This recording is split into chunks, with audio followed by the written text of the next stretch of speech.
the Neanderthals are our closest known extinct relatives, who were probably more brutish and less like modern humans than commonly portrayed. Their brains were at least as large as ours, but structured very differently.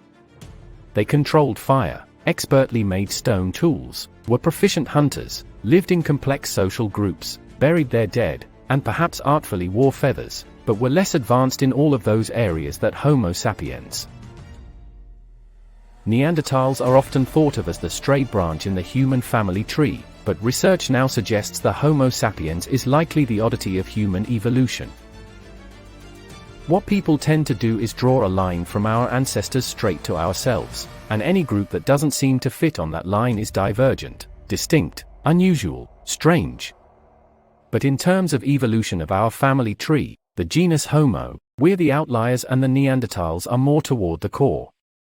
Humans are not at the inevitable end of a sequence. It just happens that we happen to be alive today and Neanderthals are not. In fact, when compared with our common ancestors, modern humans have roughly twice as many uniquely distinct traits as Neanderthals.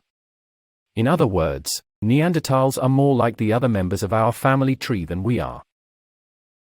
In the broader sweep of human evolution, the more unusual group is not Neanderthals, whom we tend to look at as strange, weird and unusual, but it's us, the Homo sapiens. More than 500,000 years ago, the last common ancestor of Neanderthals and modern humans was wandering the Earth when a pivotal genetic mutation caused some of their brains to suddenly improve. This mutation, researchers report, drastically increased the number of brain cells in the hominins that preceded modern humans, probably giving them a cognitive advantage over their large-browed ancestors. The researchers suspected that this protein could increase the proliferation of neural progenitor cells, which become neurons, as the brain develops, specifically in an area called the neocortex, a region involved in cognitive function. This, they reasoned, could contribute to our cognitive advantage. One of the advantages of the human brain is that it allows us to see beyond our spatial and temporal confines, so we can contemplate the limits of the universe, or look back to understand how we arrived at the present time after millions of years. What's more, fossil records suggest that human and Neanderthal brains were roughly the same size, meaning that the neocortex of Homo sapiens are either denser or take up a larger portion of the brain.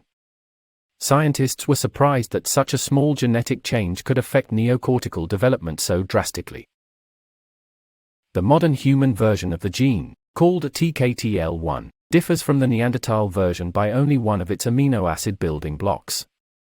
This substitution is found in essentially all living humans, but extinct archaic humans, Neanderthals, Denisovans and other ancient humans all lack the mutation. The single amino acid substitution in a protein causes increased neuron production in the frontal lobes of humans compared to Neanderthals, a tiny difference that could have given our species a cognitive edge, researchers say. Even though modern humans are highly similar to our ancient Neanderthal cousins, there are some key differences between us, most notably, more neuron-packed frontal lobes. Meanwhile, Neanderthal thinking ability, at least as far as tool-making was concerned, wasn't very promising. Modern humans matched their tool-making techniques in less than 50,000 years of existence, something which took the Neanderthals 250,000 years.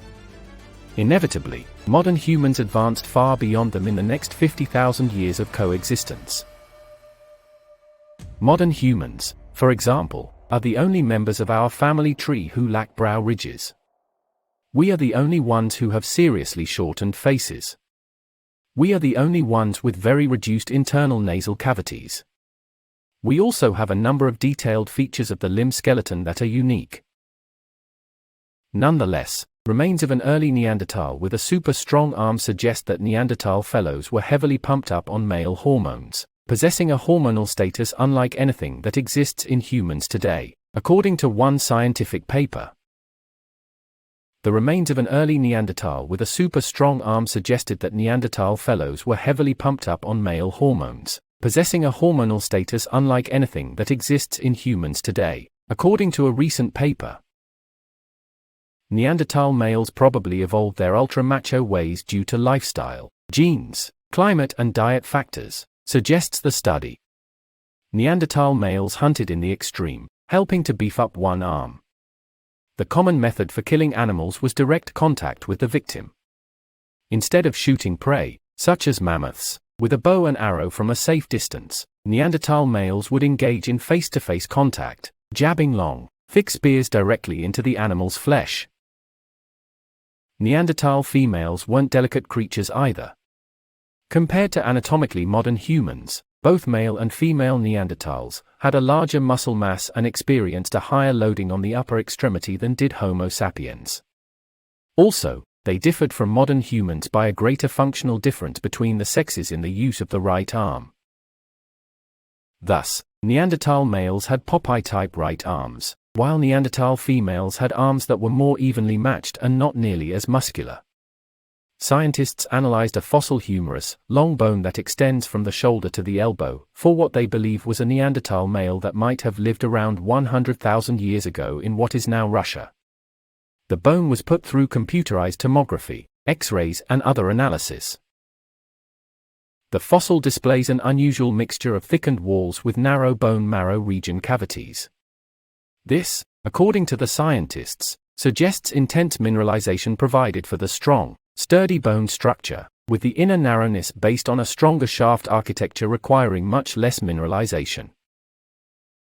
As a result, the researchers say Neanderthals were characterized not only by peculiar biomechanical adaptations, but also by a specific hormonal condition which has no close parallels among modern human hormonal conditions, either normal or pathological.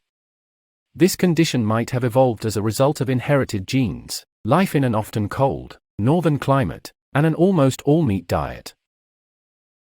The mixture is puzzling, because Neanderthals demonstrate a markedly androgenic constitution, meaning they seem to have a lot of steroids, yet these same hormones can cause reduced mineralization.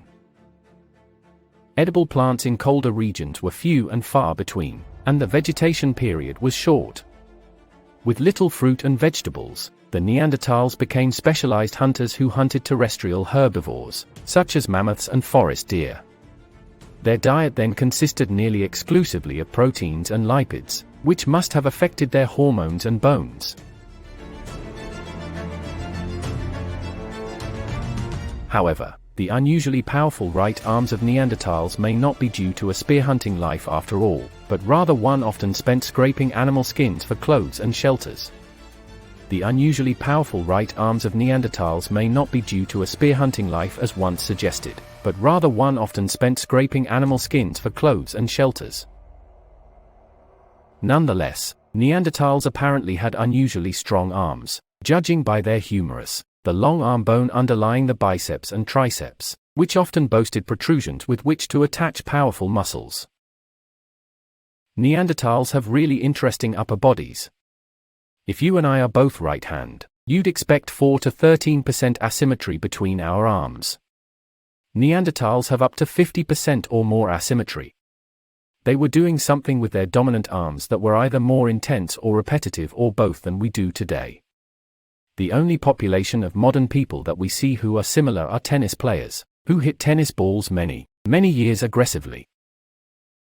Scientists measured electrical activity in the muscles of 13 right-hand men as they performed 3 different spear thrusting tasks: single thrusts followed by rapid withdrawals, repeated strikes, and strikes followed by pushing of the spear forward.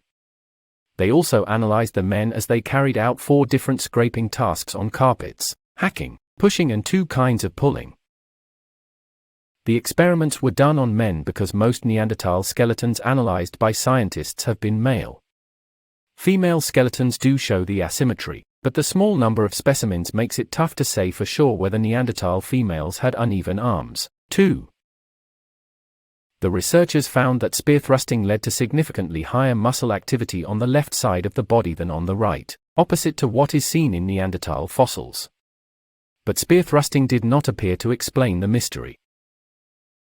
In comparison, scraping tasks led to much higher muscle activity on the right side than on the left, suggesting they may explain the details often seen in Neanderthal skeletons. In contrast, Neanderthal legs were too short for running fast, a characteristic that should have genetically evolved well, as it did in our own leap. The Neanderthals ran much slower than their precursors. Their chests were extremely wide as if they were built for hard labor. They also possessed a tiny pelvis. These characteristics are considered character defects in comparison with the modern human. In other words, the Neanderthals' evolutionary leap from the last common ancestor was not consistent with effective evolution. Until recently, Europeans looked down on Neanderthals, then we realized we shared their DNA. Fairly soon after it was found that modern-day Europeans have the closest association to Neanderthals, the image of the Neanderthal underwent a dramatic makeover. Indeed, an archaeologist even claimed that modern humans and Neanderthals must have been cognitively indistinguishable. Genetic research even suggests they interbred with modern humans, but the male genes have all been bred out of modern humans, probably because hybrid males were infertile. I wish to thank Brilliant, today's sponsor. With their practical teachings in math, physics, astronomy, and technology, you may learn in an engaging manner. Anyone can comprehend subjects in science, technology, engineering, and math using Brilliant.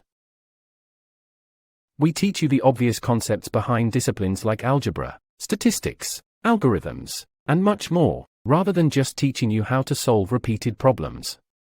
You'll learn how science actually functions and how it relates to your daily life.